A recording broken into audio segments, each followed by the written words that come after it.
Y a propósito de justicia o injusticia, esta semana salió el informe, la investigación que hizo el Sodalicio de manera interna y llegó a la conclusión de que hubo efectivamente 19 menores abusados por Figari y por otros 3 altos representantes del Sodalicio.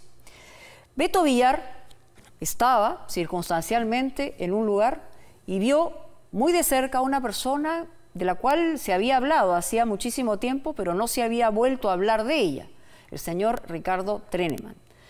Él se le acercó, quiso solicitar su versión de los hechos e inmediatamente apartó el micrófono y apartó la cámara. ¿Por qué es importante? Porque este representante del Sodalicio también en su momento tuvo graves acusaciones. Pero vamos a ver el reportaje y luego comentamos. Señor Treneman, ¿cómo le va? ¿Cómo le va, señor Ambrosi? ¿Usted tiene algún tipo de acusación de abuso sexual en Brasil, señor Treneman? De la comunidad sodalita, por favor. ¿Sigue siendo miembro del... El hombre que esconde su rostro con una gorra e intenta burlar nuestras cámaras se llama Ricardo Treneman Young. Desde hace 2 años, cuando se le empezó a señalar como un presunto abusador sexual, no se tenían noticias de él. Hasta hoy. ¿Usted tiene una acusación en Brasil, señor Treneman? Usted tiene que contactar al vocero del Sodalicio. Él sigue siendo entonces parte del Sodalicio. Señor Ambrosic. Quien camina a su lado es José Ambrosic, nada menos que el vicario general del Sodalicio de Vida Cristiana, el segundo hombre más poderoso en la cúpula de la hoy cuestionada agrupación católica.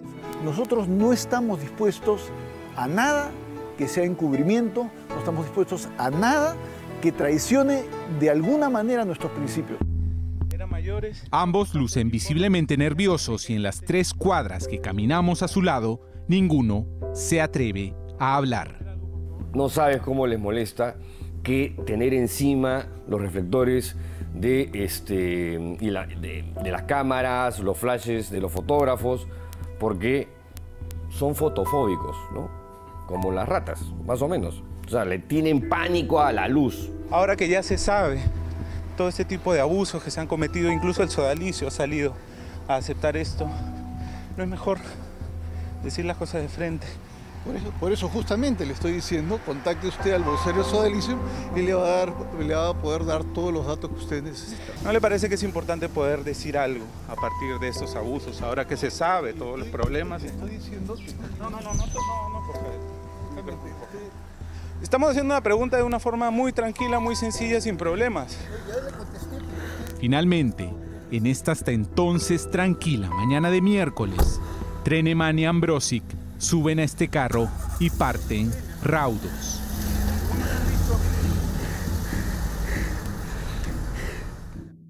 El encuentro no tendría nada de raro si no fuera porque Treneman ha sido acusado de haber abusado sexualmente de al menos 2 miembros del Sodalicio hace varios años en Brasil.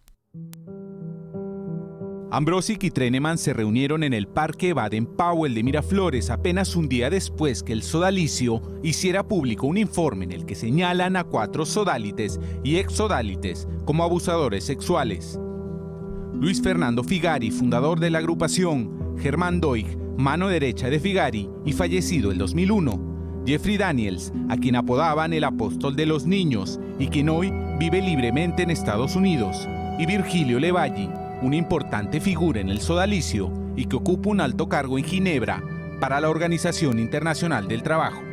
Queremos demostrar de manera irrefutable que el Sodalicio no ha tomado el camino de la impunidad ni del encubrimiento.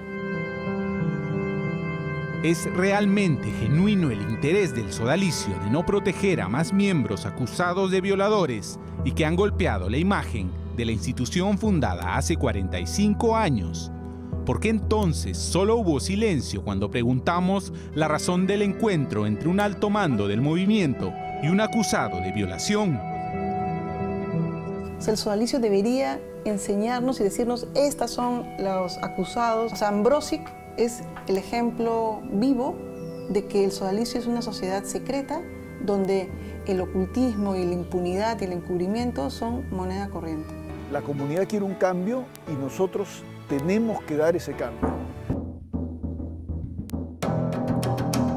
José Ambrosic ingresó al sodalicio en 1972 y hoy es vicario general, el segundo en la jerarquía de autoridad de la agrupación después de Alessandro Moroni.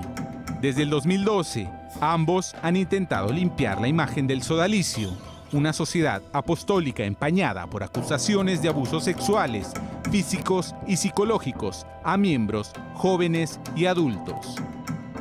Según un informe conocido esta semana, el primer registro de un abuso sexual cometido por Luis Fernando Figari data de 1975, tan solo 4 años después de haber fundado la agrupación.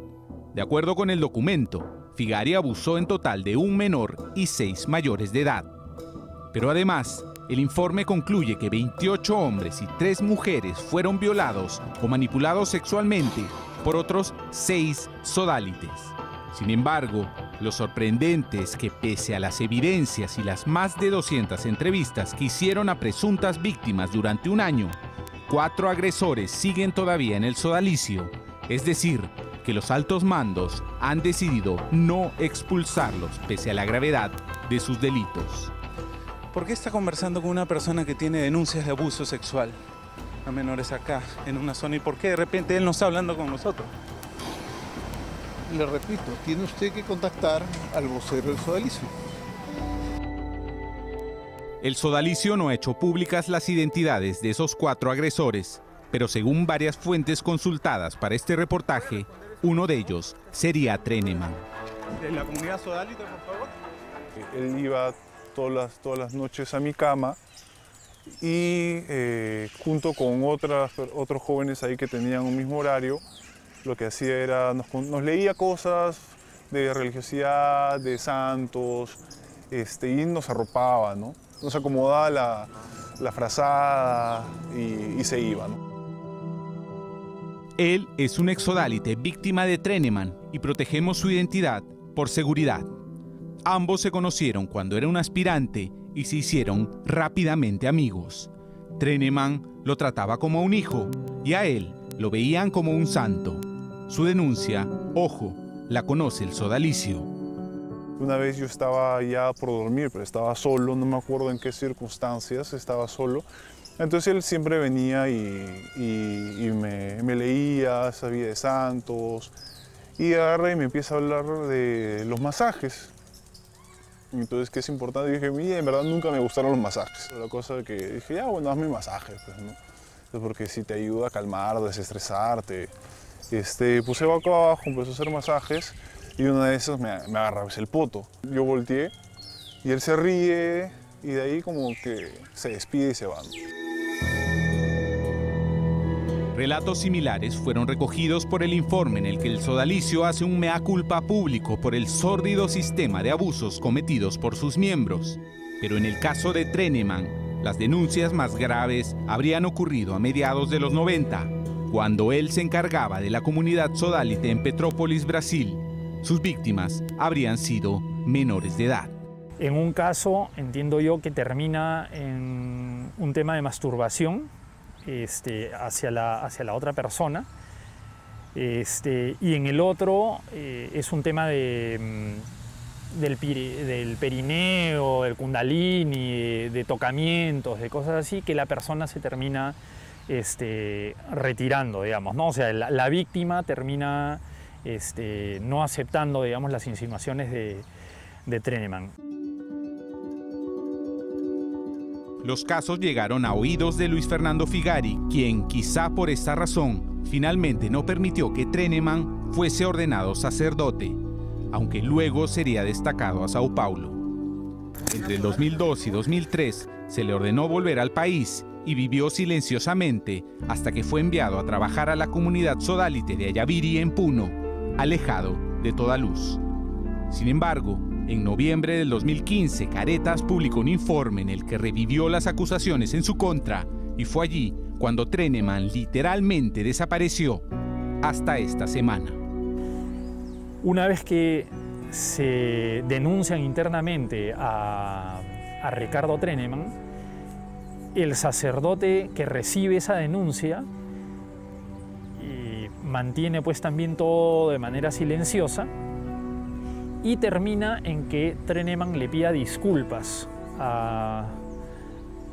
Cuando yo recién estaba enterándome de eso, eran dos, ¿no es cierto? Entonces, que le pida disculpas a estas dos personas. Y aparentemente Treneman lo hace y ahí queda. Punto Final pidió al sodalicio información oficial sobre las denuncias contra Treneman, sobre las acciones que tomaron al respecto, pero la agrupación dijo escuetamente que en su momento dará explicaciones del tema. Lo que se sabe, sin embargo, es que en todo este tiempo, Treneman habría pedido licencia en la comunidad, pero estaría hoy buscando regresar. Ahora, el sujeto estaría a punto de dejar el país nuevamente. Desde la publicación de Mitad Monjes, Mitad Soldados, el libro en el que Paola Ugaz y Pedro Salinas desenmascaran la red de abusos cometidos dentro del sodalicio, varias han sido las víctimas que decidieron contar sus casos. Punto Final viajó incluso a Alemania para recoger los testimonios de 3 de ellos que acusan directamente a Figari y a Jeffrey Daniels. Yo perdí la fe en la humanidad y para mí ese es el daño más grande. ¿Y a quién culpas tú? A Luis Fernando Figari.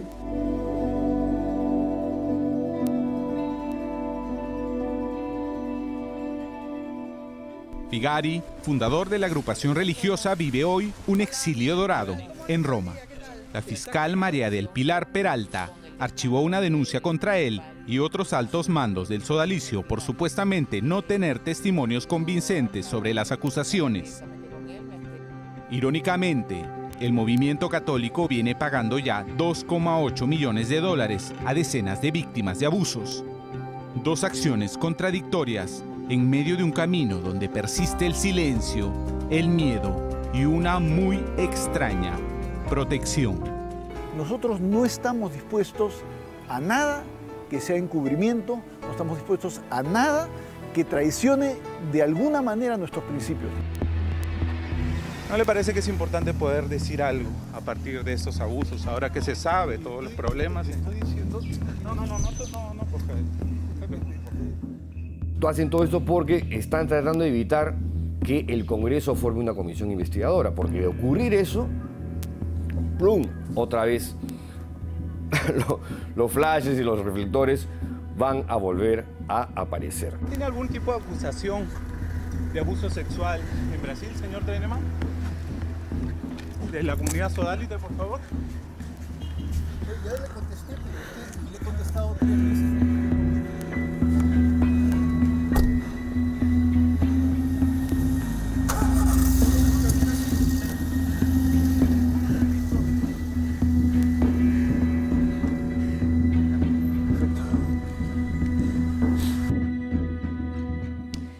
Cuánto daño están haciendo a los creyentes y no creyentes, la verdad. Más allá de las investigaciones, aquí no debe haber ningún encubrimiento. A propósito de este reportaje, Beto Villar, desde el día miércoles que tuvo este encuentro y que no tuvo una respuesta y que le dijeron que vaya al sodalicio a pedir una entrevista, así lo hizo. Pero le respondieron que no iba a haber ninguna respuesta. Hoy llegó una carta firmada precisamente por Ricardo Treneman y el documento que adjunta. Y lo que señala es que se negó a prestar declaraciones porque, según dice, no le pareció ni el momento, ni el modo, ni el lugar para afirmar lo que ahora dice declarar rotundamente. Por un lado, que niega haber cometido cualquier acto de violación sexual y menos aún de pederastía. Eso lo debería determinar algún proceso o alguna sentencia o el Poder Judicial. Las acusaciones, dice, presentadas contra su persona, admite acusaciones ante las comisiones creadas por el sodalicio Vida Cristiana, son de otro tipo y si fuera necesario me voy a pronunciar ante los medios de comunicación. Sería importante tener todas las versiones. Lo peor que le puede pasar a cualquier institución de esta naturaleza es que la gente no vea la transparencia de una institución que lo que debería hacer es guiar el espíritu de la gente.